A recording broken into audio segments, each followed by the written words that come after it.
ଆଜିର ବିଷୟବସ୍ତୁଟି ହେଉଛି ରାଧାନାଥ ରାୟଙ୍କ ଜୀବନୀ ଓ ତାଙ୍କ ସୃଷ୍ଟି ସମ୍ଭାର। ରାଧାନାଥ ରାୟ ଓଡ଼ିଆ ସାହିତ୍ୟର ଆଧୁନିକ ଯୁଗର ସ୍ରଷ୍ଟା ଭାବରେ ସମ୍ମାନିତ। ସେ ତାଙ୍କର କାବ୍ୟ କବିତା ରଚନା ନିମନ୍ତେ କବିବର ଉପାଧିରେ ଭୂଷିତ। କବିବର ରାଧାନାଥ ରାୟଙ୍କ ଜନ୍ମ 1848 ଖ୍ରୀଷ୍ଟାବ୍ଦ ସେପ୍ଟେମ୍ବର 28 ତାରିଖରେ ବାଲେଶ୍ୱର ଜିଲ୍ଲାର କେଦାରପୁର ଗ୍ରାମରେ ହୋଇଥିଲା। ତାଙ୍କ ପିତାଙ୍କ ନାମ ଶ୍ରୀ ସୁନ୍ଦର ନାରାୟଣ ରାୟ ଓ ମାତାଙ୍କ ନାମ ତାରିଣୀ ଦାସୀ। ତାଙ୍କ ପୂର୍ବପୁରୁଷ ବହୁ ପୂର୍ବରୁ ବଙ୍ଗ ଦେଶରୁ ଆସି ଓଡ଼ିଶାରେ ବାସ କରୁଥିଲେ। ତାଙ୍କ ପିତା ସୁନ୍ଦର ନାରାୟଣ ବାଲେଶ୍ୱର କଲେକ୍ଟରେଟରେ ସଦର କାନୁନଗୋ ଥିଲେ। ରାଧାନାଥ 5 ବର୍ଷ ବୟସରେ ତାଙ୍କ ମାତାଙ୍କୁ ହରାଇଥିଲେ। 6 ବର୍ଷ ବୟସରେ ସେ ଗ୍ରାମ ଚାଟଶାଳୀରେ ଓ ପରେ ସୋରଭର୍ଣ୍ଣାକୁଳର ସ୍କୁଲରେ ଅଧ୍ୟୟନ କରିଥିଲେ।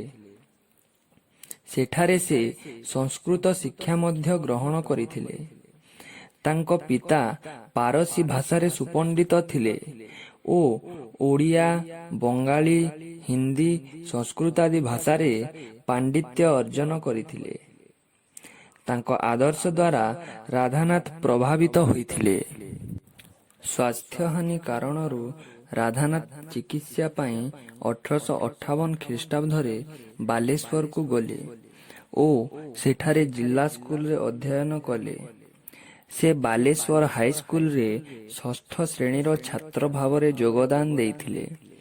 ସେଠାରୁ 1863 ଖ୍ରୀଷ୍ଟାବ୍ଦରେ ପ୍ରଥମ ଶ୍ରେଣୀରେ ଏଣ୍ଟ୍ରାନ୍ସ ପରୀକ୍ଷାରେ ଉତ୍ତୀର୍ଣ୍ଣ ହୋଇ କଲିକତା ଗଲେ FA ପଢ଼ିବା ପାଇଁ। 1864 ଖ୍ରୀଷ୍ଟାବ୍ଦରେ କଲିକତା ବିଶ୍ୱବିଦ୍ୟାଳୟରୁ ପ୍ରଥମ ଶ୍ରେଣୀରେ ଏଣ୍ଟ୍ରାନ୍ସ ପରୀକ୍ଷାରେ ଉତ୍ତୀର୍ଣ୍ଣ ହୋଇ 14 ଟଙ୍କା ସରକାରୀ ବୃତ୍ତି ଲାଭ କରିଥିଲେ। ପ୍ରେସିଡେନ୍ସି କଲେଜରେ ଅଧ୍ୟୟନ ପାଇଁ କଲିକତା ଗଲେ, ମାତ୍ର ସ୍ୱାସ୍ଥ୍ୟହାନି ଓ ଆର୍ଥିକ ଦୁର୍ଗତି ତାଙ୍କୁ ଉଚ୍ଚଶିକ୍ଷା ଲାଭରୁ ବଞ୍ଚିତ କଲା।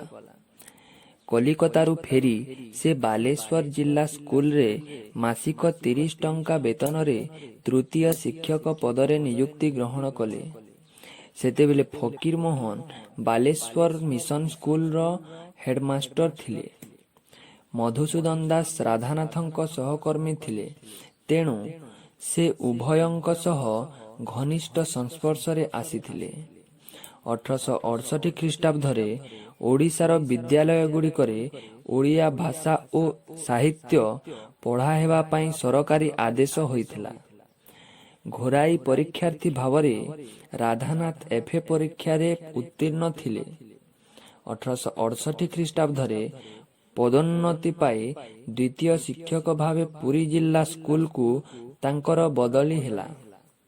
ସେଠାରେ ଭକ୍ତକବି ମଧୁସୂଦନ ରାଓ ତାଙ୍କର ଛାତ୍ର ଥିଲେ। ମଧୁସୂଦନ ପ୍ରଥମ ଶ୍ରେଣୀ ଅର୍ଥାତ୍ ଏକାଦଶ ବର୍ଷ ଶ୍ରେଣୀର ଛାତ୍ର ଥିଲେ। 1870 ଖ୍ରୀଷ୍ଟାବ୍ଦରେ ପରଶମଣିଙ୍କ ସହ ରାଧାନାଥଙ୍କ ବିବାହ ହୋଇଥିଲା। ତାଙ୍କ ଶ୍ୱଶୁର ଚନ୍ଦ୍ରମୋହନ ଆଦିତ୍ୟ ରେମୁଣ୍ଡା ନିବାସୀ ଥିଲେ। 1872 ଖ୍ରୀଷ୍ଟାବ୍ଦରେ ପୁରୀ ଜିଲ୍ଲା ସ୍କୁଲରୁ ବଙ୍ଗ ଦେଶର ବାଙ୍କୁଡ଼ା ଜିଲ୍ଲା ସ୍କୁଲକୁ ତାଙ୍କର ବଦଳି ହୋଇଗଲା। ସେହି ବର୍ଷ ବାଲେଶ୍ୱରକୁ ଫେରିଲେ ଡେପୁଟି ଇନ୍ସପେକ୍ଟର ରୂପେ। ଏହିଠାରେ ମଧୁସୂଦନ ରାଓ ଦ୍ୱିତୀୟ ଶିକ୍ଷକ ରୂପେ କାର୍ଯ୍ୟ କରୁଥିଲେ।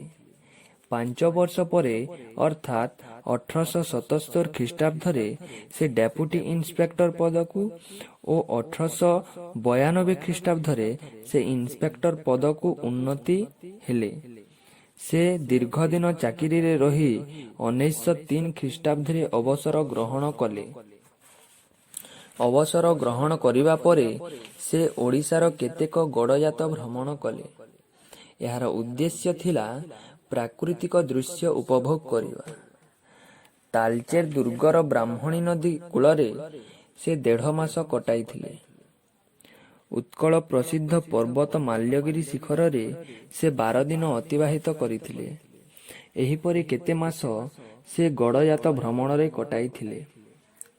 ଏହାପରେ ସେ ସାମାନ୍ୟ ଜ୍ୱରରେ ଆକ୍ରାନ୍ତ ହେଲେ।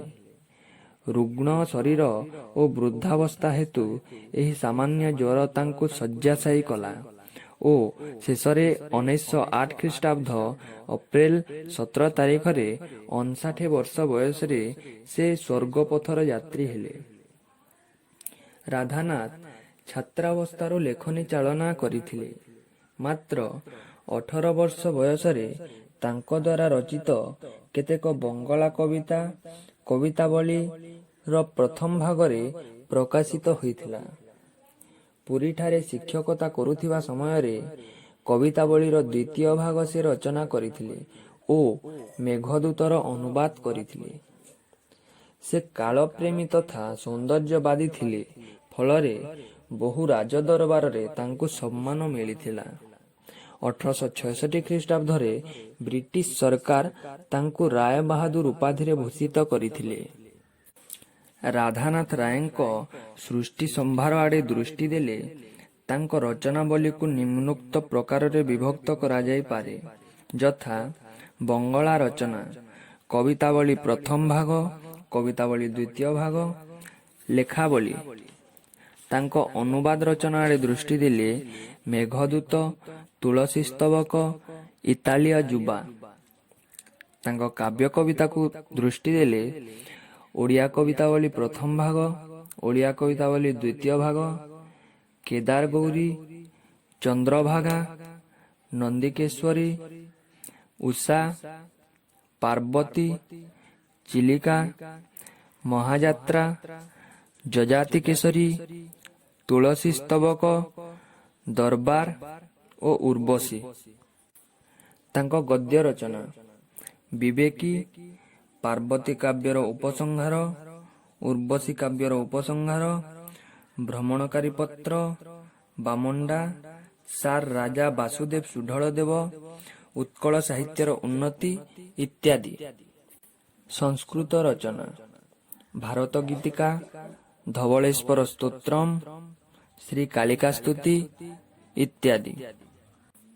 ପାଠ୍ୟପୁସ୍ତକ ବ୍ୟାକରଣ ପ୍ରବେଶ, ବ୍ୟାକରଣ ପରିଚୟ, ପଣିକିଆ ବୋଧନୀ ଇତ୍ୟାଦି। ତାଙ୍କ ଅନ୍ୟାନ୍ୟ ରଚନାଗୁଡ଼ିକ ହେଲା ଦଶରଥ ବିୟୋଗ, ଦୁର୍ଯ୍ୟୋଧନର ରକ୍ତ ନଦୀ ସନ୍ତରଣ ଇତ୍ୟାଦି।